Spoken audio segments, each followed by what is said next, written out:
오늘 디모데전서 6장 1절에서 10절의 말씀 어떻게 보셨나요? 우리가 너무나 잘 알고 있는 아주 유명한 성경 구절도 있지요. 그런데 오늘 이 6장의 내용은 어찌 보면 우리에게 좀 많이 불편한 내용이 될 수도 있습니다. 그리고 사람들이 많은 바울에 대해서 오해하는 성경의 본문이기도 합니다. 오늘 6장 1절과 2절의 내용을 보면 다시 한번 읽어보면 이렇게 되어 있습니다. 무릇 멍에 아래에 있는 종들은 자기 상전들을 범사에 마땅히 공경할 자로 알지니 이는 하나님의 이름과 교훈으로 비방을 받지 않게 하려 함이라.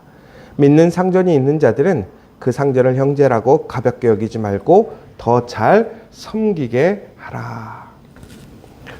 여러분, 이 말씀이 지금은 시대적으로 조금 다르긴 하지만 바울에 대해서 많이 오해하는, 특별히 그 시대의 어떠한 불합리하고 잘못되어 있는 시스템을 옹호하는 바울에 대해서 이야기를 합니다. 여러분은 어떻게 읽으셨나요? 바울이 오늘 종들에게 그들의 상전에 대해서 더욱더 열심히 섬기라고 얘기를 하고 있습니다. 결국은 바울이 이러한 비인간적이고 잘못된 시스템에 대해서 지지하고 옹호하는 것처럼 보이시나요? 그 현상, 어떤 구조를 유지시키기 위한 방편이라고 생각하시나요?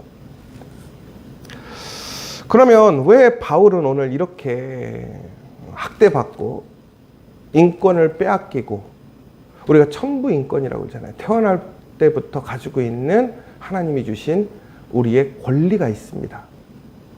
그런데 왜 바울은 오늘 그렇게 얘기했을까?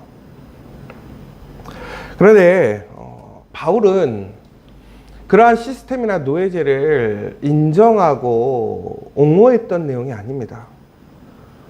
오히려 그러한 잘못된 체제, 구조 속에서 우리 그리스도인들은 어떻게 살아가야 하는지, 그리고 더 극단적으로 얘기하자면 내면부터 정말로 지혜롭게 그것을 완전히 전복시킬 수 있는 방법이 무엇인지를 오늘 이야기하고 있는 것입니다. 그래서 오늘 바울의 목표는 두 가지입니다. 첫 번째는 뭐냐? 어떻게 하면 이렇게 잘못되고 왜곡되고 특별히 복음의 적대적인 세상 속에서 복음을 증거할 것인가? 그리고 또 한 가지는 우리가 그리스도 안에서 상전이나 종이나 혹은 가진 자나 못 가진 자나 건강한 자나 혹은 건강치 못한 자나 더 나아가서는 이방인이나 이방인이 아닐지라도 모두가 다 우리는 한 형제라는 것입니다. 이것은 매우 극단적인 그 시대의 사고인 것이지요.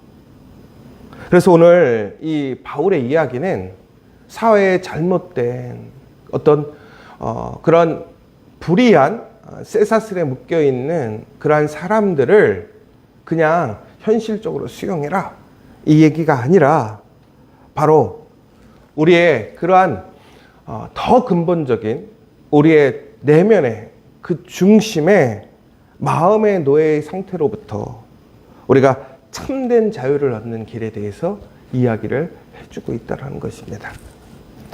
그러면 우리가 그때 1세기의 로마를 다시 한번 좀 생각을 해봤으면 좋겠습니다. 그 1세기의 로마는 이 노예제도라는 것에 대해서 너무나 당연하게 생각했던 시대입니다. 그것이 얼마나 당연한 것이었냐면 노예들마저도 그 시스템에 대해서 이것이 불의하거나 잘못됐다라고 주장하는 사람이 없었다라는 것이지요. 그러나 이것은 분명히 잘못된 것입니다. 인간이 인간을 소유할 수 없는 것이죠. 그런데 이것을 너무나 당연히 여기고 있는 그러한 시스템 속에서 바울은 이 노예제도의 그러한 시스템의 내용보다 오히려 우리 한 사람 한 사람들이 모두 그리스도 안에서 우리는 형제라는 파격적인 메시지를 증거해주고 있다는 거예요. 다시 얘기하면 여러분, 형제간의 노예가 가능하겠습니까? 불가능한 얘기란 말이에요. 겉으로는 이것이 사회에 온전한 시스템을 유지하는 것처럼 보이지만 오히려 그 사회의 시스템을 뒤집는 상황이고 이것을 인정하지 않는 매우 다른 이야기를 하고 있다는 것입니다. 여러분, 그런데도 불구하고 바울이 왜 그러면 이렇게 이야기했느냐? 결론은 간단합니다. 1절에 명확하게 밝히고 있죠. 뭐라고 되어 있습니까? 이는 하나님의 이름과 교훈으로 비방을 받지 않게 하려 함이라. 여러분, 유명한 신학자 존 스토트가 이렇게 얘기를 했습니다. 그 시대에 그러한 어떤 그리스도를 믿는, 특별히 노예들 가운데 그리스도를 믿는 사람들의 태도와 모습이 결국은 그리스도에 대한 평판을 좌지우지하게 되었다라는 거예요. 그러니까 여러분, 다시 얘기하자면 우리가 복음에 어떠한 영향력을 끼치고 복음을 증거할 때에 가장 현실적으로 복음의 모습을 보여줄 수 있는 사람은 누구였느냐? 상전이 아니라 노예였다라는 거예요. 그럼 노예라는 것은 결국은 뭐냐? 자신들이 복음 안에서 하나님의 놀라운 은혜와 그 능력을 힘입어서 그 사회의 전반적인 시스템을 뒤집는 것이 아니라 오히려 그들은 그들의 삶 속에서 변화된 모습을 그들의 불이익과 혹은 그들의 어떠한 자유를 빼앗긴 상황 속에서도 순전하게 복음을 지켜가는 삶의 증거가 되라는 것이었다는 거예요. 더 나아가서 라이트라는 신학자는요, 이런 얘기를 하고 있습니다. 오히려 그 시대에 노예 폐지를 주장하거나 오히려 그것을 가지고 복음의 이름으로 우리가 극단적인 어떠한 모습을 보였다고 한다면 오히려 교회는 득보다 실이 많았을 것이고 교회는 온전히 자리 잡지 못했을 거라고 이야기를 하고 있습니다. 왜 그러냐면 로마 사회는 이것에 대해서 매우 경계했기 때문에 그렇습니다. 더 나아가서 노예들을 통해서 사회 분열을 일으키고 제국의 어떤 전복을 노린다라는 생각이 들었다면 기독교는 복음에 대한 본질적인 의미의 어떠한 다가섬이 아니라 그저 사회의 이데올로기, 정치적인 개념으로 이해를 하게 되었을 거라는 것이죠. 그런데 놀랍게도 바울의 권면은 복음을 복음으로 보여줄 수 있게 하자라는 거였어요. 그런데 거기에는 반드시 희생이 따르고 헌신이 따르더라는 거예요. 여러분, 그런데 이것이 정말 복음의 놀라운 능력이기도 하고 또한 복음의 무서운 힘이기도 하는 거예요. 왜 그러냐면 여러분, 실제적으로 피해를 입고 실제적으로 고통당하는 사람은 누구냐? 노예들이었단 말이에요. 그러면 여러분, 우리가 지금 세상에서도 그렇잖아요. 지금 그것을 문제를 일으키고 어려움을 주는 자들이 있어요.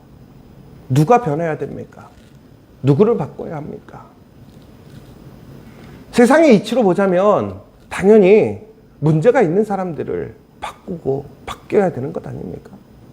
손해보고 피해 입고 지금까지 고난을 당했던 사람들이 오히려 반대로 더 고난을 당하고 더 수고를 해야 한다면 이것이 복음이라고 생각할 수 있겠습니까? 그런데 바울은 오늘 그렇게 하라는 거예요. 여러분, 우리가 정말 예수님을 믿는 이유는 무엇입니까?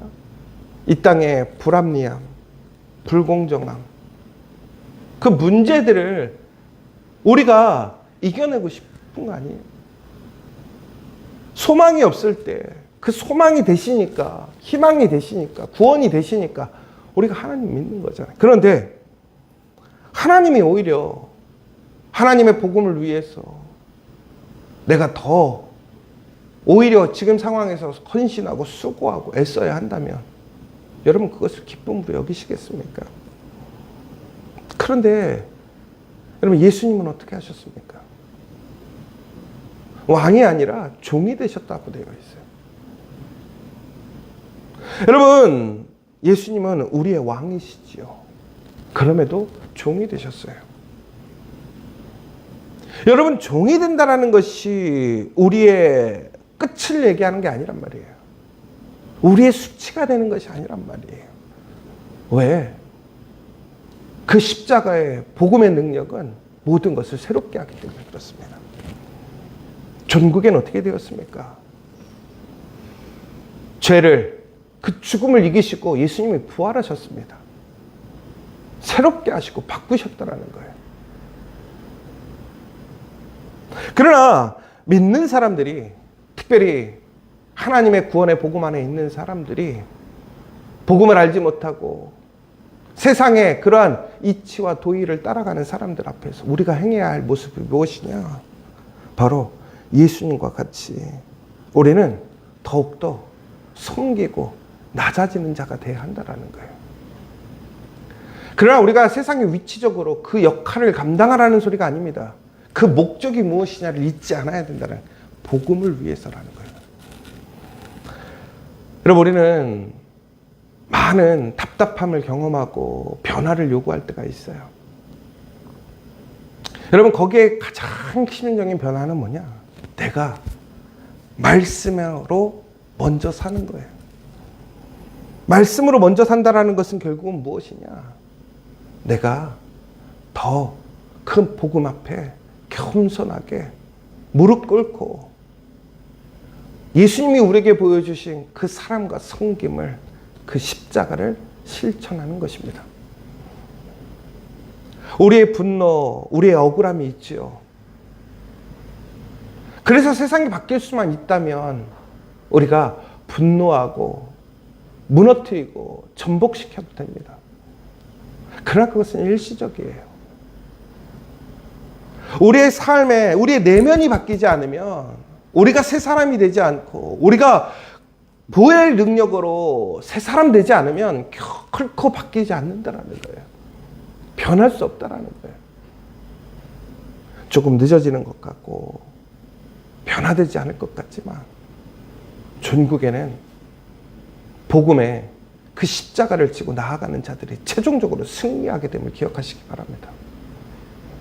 억울하고 너무 답답하고 원통할지라도 오히려 내가 그리스도인으로서 사랑하고 용서하고 화해할 수 있는 진정한 믿음의 사람들 되시기 원합니다.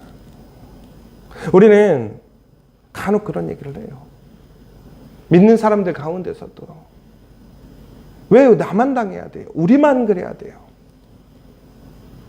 예수님은 어떻게 하셨습니까? 오늘 바울은 그것을 이야기하는 거예요. 그런데 바울은 더 놀라운 이야기를 하고 있습니다. 뭐라고 되어 있습니까? 주인과 노예 관계를 사랑받는 형제라고 얘기를 하고 있더라는 거예요. 원수와 같은 관계. 주종의 관계가 아니라 형제라는 거예요. 형제. 그래서 우리는 그 상전을 어떻게 하라는 거예요? 잘 섬기라는 거예요. 여러분, 주인을 섬겨라. 이것은 되게 불합리한 얘기 같죠. 그러나 형제를 잘 섬겨라. 불합리한 얘기입니까? 당연한 얘기 아닙니까? 그런데 놀랍게도 세상에서는 종과 주인이 결코 형제가 될 수 없어요. 근데 복음은 우리를 형제라고 얘기해요. 예수 안에서 세상에 높고 낮음은 없다라는 거예요. 가진 거, 못 가진 거 의미가 없다라는 거예요. 우리는 모두 다 그리스도 안에 형제라는 놀라운 이야기를 해주고 있는 거예요. 여러분, 이것이 바로 라이트가 얘기하는 복음의 겨자씨 전략이라고 얘기를 하고 있습니다. 겉으로는 주인과 노예라는 사회적 구조가 유지되고 있는 것 같지만 바울은 그 관계 속에 새로운 형제라는 DNA를 그 사회에 주입을 시킨 거예요. 여러분, 겨자씨가 처음엔 어떻습니까? 너무나 작지만 나중에는 어떻게 됩니까? 너무나 놀라울 정도로. 여러분, 그런데 결국에는 어떻게 되었습니까? 그 사회의 노예와 이 상전의 주인의 모습이 사라지게 되었어요. 여러분, 그런데 여기서 우리가 조금 유념해야 될 것이 하나 있어요. 뭐냐면, 이 노예와 이런 주인의 관계를 형제라고 얘기하자, 오히려 반대로 노예 신분을 가지고 있던 사람들이 주인에 대해서 형제라 생각하고 오히려 그 상전에 대해서 무례하게 구는 행동들이 있었단 말이에요. 왜? 이제는 너와 내가 같다라는 개념이죠. 맞죠? 그런데 그것을 이제는 내가 너와 같으니까 내가 너를 하대해도 된다, 너에게 막대해도 된다라는 얘기는 아니었단 말이에요. 다시 얘기하자면, 우리가 복음을 알게 되면 우리는 한 사람 한 사람에 대해서 존귀하게 여길 수밖에 없습니다. 그를 함부로 대할 수 없는 거예요. 왜 그런 줄 아십니까? 바로 예수님의 그 보혈의 생명으로 살리신 한 사람이 되었기 때문에 그래요. 그 생명이, 그 한 사람이 바로 예수님의 그 생명으로 세워진 사람이라는 거예요. 그것은 종이나 상전이나 마찬가지란 말이에요.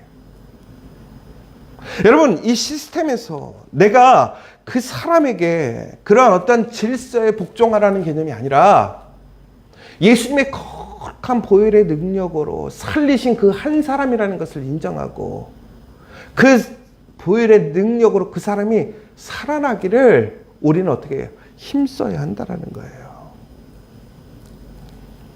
그래서 오늘 바울은 이렇게 얘기하고 있습니다.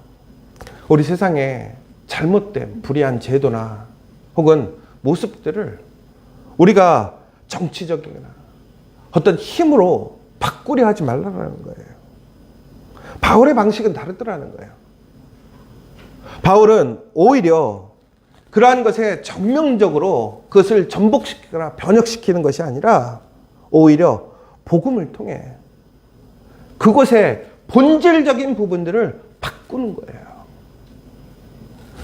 여러분, 결국은 우리의 마음이 복음으로 변화될 때에, 정말로 예수님을 인격적으로 만나게 될 때 우리가 변화되는 것이고, 가정이 변화되는 것이고, 그리고 우리의 일터, 공동체가 바뀌는 거예요. 여러분, 특별히 우리가 빌레몬서에 보면 우리 한 예가 나옵니다. 바로 도망친 노예 오네시모에 대한 이야기가 나옵니다. 그의 주인인 빌레몬에게 바울이 편지를 씁니다. 뭐라고 그러냐면 오네시모를 용서하고 받아주라는 것이지요. 그런데 이 라이트라는 신학자는 그 시대에 로마의 정치가 폴리니우스가 친구에게 보낸 편지를 비교하면서 설명을 해주고 있습니다. 내용은 똑같은 내용의 편지였습니다. 도망친 노예를 그 친구에게 다시 보내는 내용이었어요. 근데 폴리니우스는 도망친 노예를 받아주라고 요청을 하고 있습니다. 실제적으로 노예가 도망쳤을 때에는 그를 죽이는 것이 일반적인 관례였던 것이죠. 그런데 이 폴리니우스가 그 노예를 수용해 주라고 했던 것은, 폴리니우스는 그 사회의 시스템을 그대로 유지하기 위해 그것을 종속시키기 위한 목적이었다고 합니다. 그런데 바울은 무슨 얘기입니까? 그를 형제로 받으라는 거였어요. 노예로 받으라는 것이 아니라 형제로 받으라는 거였어요. 그러니까 결국에는 바울이 실질적으로 노예제도를 지지하거나 인정했다라는 것이 아니라, 바울은 그 노예제도의 근본적인 핵심, 바로 그 인간을 향한 태도와 마음을 온전한 복음으로 바꾸기를 원했던 것이고, 그것을 시작할 수 있는 사람이 누구냐? 최대의 피해자들, 그 노예들부터 시작될 수 있더라는 거예요. 이게 복음에 놀라운 역설이에요. 여러분, 위로부터가 아니라 오히려 학대받고 피해받는 자들이 복음으로 변화되고 복음을 증거하게 될 때 그곳에 복음의 역사가 일어납니다. 여러분, 이것을 기억하세요. 우리의 삶에 고난과 학대와 피해가 있다고 생각해 보세요. 억울함이 있다고 생각하세요. 여러분, 그때 우리가 해야 할 일은 무엇입니까? 그것을 바꾸어 주기를 원하는 것이 아니라 그 가운데 우리가 그리스도인으로 살아가는 모습의 증거가 되면 그 가운데 복음의 놀라운 능력이 일어나고 하나님의 놀라운 역사가 일어난다는 사실이에요. 왜 나만 고생해요? 왜 나만 피해를 입어야 돼요? 왜 교회만 어려움을 당해야 돼요? 그러나 그것이 지는 게 아니에요. 피해가 아니에요. 완전한 변화, 새로운 세상을 여는 놀라운 힘임을 기억하시기 바랍니다. 이것이 복음의 능력이라는 것입니다. 여러분, 그 밖에 많은 증거들이 있어요. 그러나 가장 핵심은 오늘 이런 내용입니다. 그러다가 갑자기 이제 내용이 바뀌게 됩니다. 논점을 바꾸죠. 거짓 교사들에 대한 문제와 연결시키고 있습니다. 여러분, 그러나 더 문제는 뭐였냐면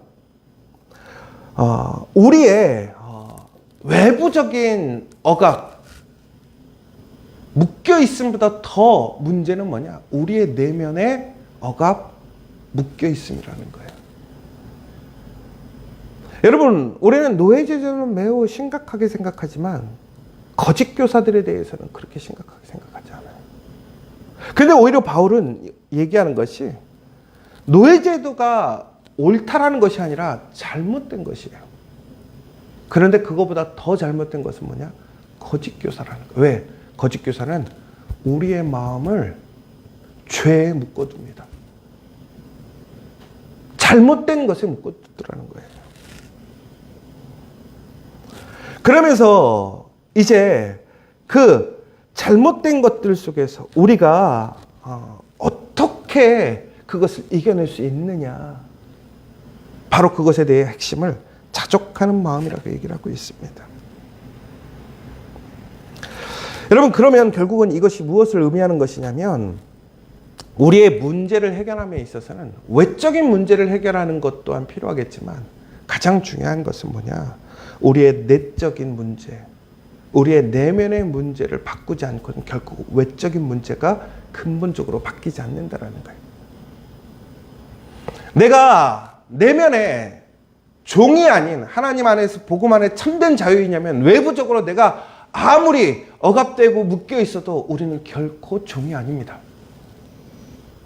그러나 내가 자유인처럼 보이지만 묶임이 없어 보이고 내가 언제나 내 생각대로 행동할 수 있다고 생각하지만 내 안에 내가 다른 것에, 내 탐욕에, 잘못된 것에, 세상에 묶여 있다면 그것은 세상의 노예요. 탐욕의 노예가 됐더라는 거예요. 그것은 결코 벗어날 수 없고 그것은 천국에는 구원도 받지 못하더라는 거예요. 여러분 10절에 가장 중요한 얘기, 여러분 제일 잘 아시는 내용 있잖아요. 뭐예요? 도를 사랑함이 일만하게 뿌리가 되나니 이것을 탐내는 자들은 미혹을 받아 믿음에서 떠나 많은 근심으로써 자기를 찔렀도다. 결론적으로 여러분 이것이 돈을 사랑하지 말라 이 얘기예요. 여러분 근데 이거를 잘못 오해해서 돈을 벌지 말라, 돈 잘 버는 것에 대해서 혐오하는 것 잘못됐더라는 거예요. 여러분 여기서 분명히 얘기하고 있는 게 뭐냐면 사랑이 문제라는 거예요. 사랑. 뭘 사랑하는 것? 돈을 사랑하는 것. 이 사랑은 여러분 우리가 하나님을 사랑할 때 사랑과 똑같은 사랑이에요. 그 태도, 마음은 동일한데 무엇을 사랑하느냐가 문제라는 거예요. 여러분 이 돈을 사랑한다라는 개념은 다시 얘기하자면 무슨 얘기냐면 돈이 하나님이 되었다라는 거예요.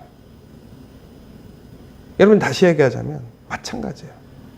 우리가 오직 사랑해야 될 것은 하나님밖에 없다라는 거예요. 그런데 다른 것을 사랑하게 되면 이것은 결국은 우상 숭배와 똑같다라는 얘기예요. 그래서 그것이 악이라는 거예요. 돈이 문제가 아니라 그것을 사랑함이 문제인 것이죠. 돈은 도구일 뿐이에요. 그러면 우리가 하나님을 사랑한다면 돈이라는 것을 통해서 우리는 하나님의 선한 일을 행할 수 있습니다. 그러나 돈을 사랑하게 된다면 우리는 하나님의 사랑과는 멀어질 수밖에 없는 것이죠. 그런데 사람들이 돈에 묶여 있는 거예요. 자신의 미움에 묶여 있고 자신의 오해에 묶여 있고. 오늘의 핵심은 이거예요. 우리는 오직 그리스도 안에 묶여 있어야 된다는 거예요. 그것이 우리를 진리 가운데서 자유케 하는 것이고 우리에게 영원한 하나님의 나라를 준다는 것이죠. 그런데 여러분, 지금 여러분들은 무엇에 묶여 있습니까? 여러분, 실제적으로 우리는 외부적인 상황들만 바꾸고 그것에서 자유함을 느끼려고 하고 싶지 않습니까?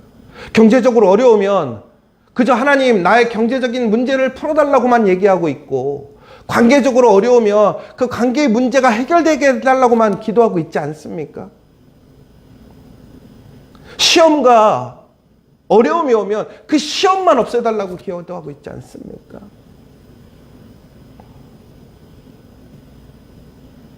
여러분, 어떤 신부님이 그랬잖아요. 사랑을 달라고 했더니 사람을 보내주었다.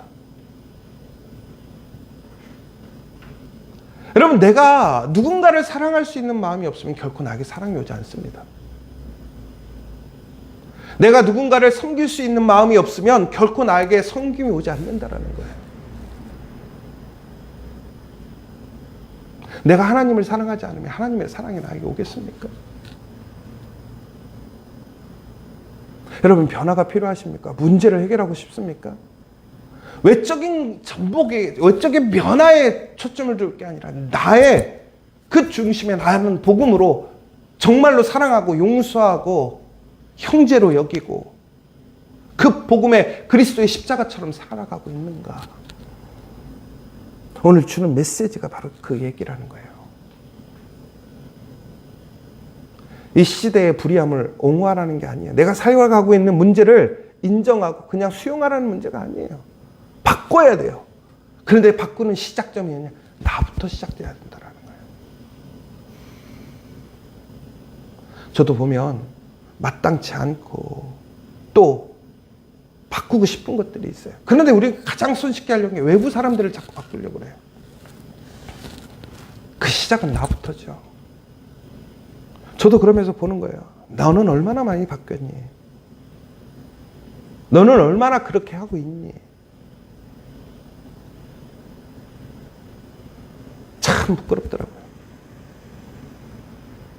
누군가를 탓하고 누군가를 원망하고 누군가를 비판하기에 앞서서 우리의 사회를 욕하기에 앞서서 먼저 내가 예수님과 같이 그리스도인인가?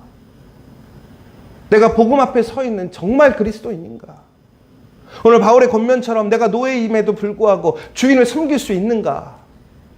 복음을 위해서 말씀대로 나는 그렇게 살아갈 수 있는가? 그렇다면 그곳에는 놀라운 복음의 겨자씨가 심겨지는 거예요. 오늘 여러분, 우리가 그 시작을 저와 여러분들이 시작했으면 좋겠어요. 그렇다면 우리에게는 분명히 놀라운 하나님의 복음의 역사, 은혜의 역사, 그리스도의 그 놀라운 보혈의 능력이 우리에게 임할 줄 믿습니다. 이 시간 우리 함께 기도했으면 좋겠습니다.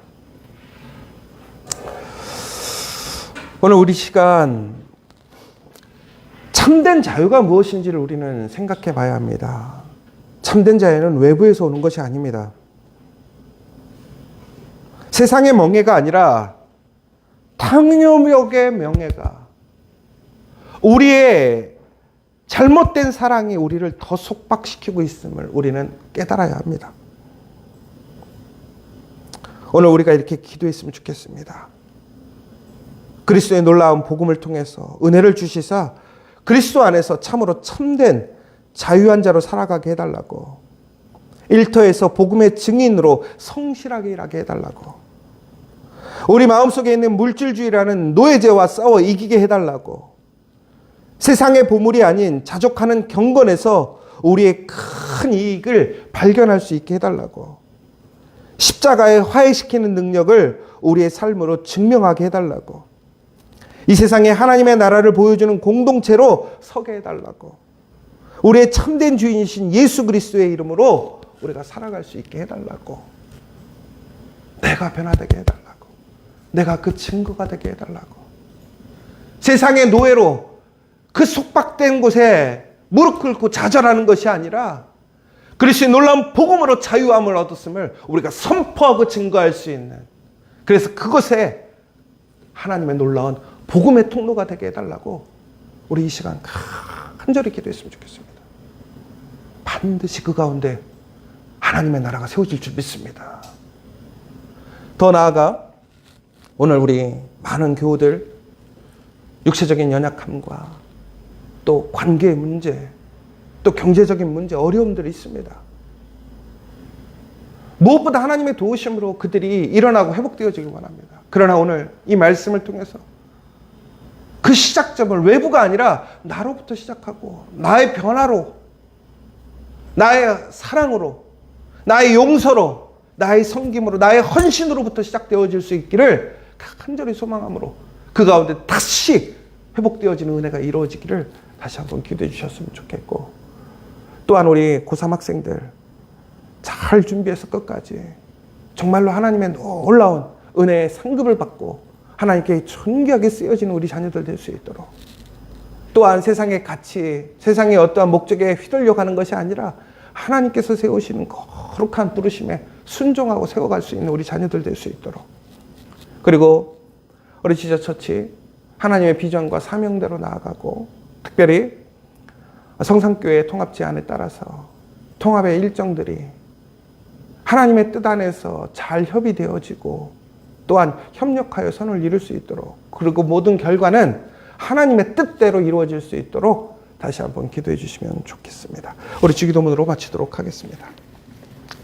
하늘에 계신 우리 아버지, 아버지의 이름을 거룩하게 하시며 아버지의 나라가 오게 하시며 아버지의 뜻이 하늘에서와 같이 땅에서도 이루어지게 하소서. 오늘 우리에게 일용할 양식을 주시고 우리가 우리에게 잘못한 사람을 용서하여 준 것 같이 우리 죄를 용서하여 주시고 우리를 시험에 빠지지 않게 하시고 악에서 구하소서.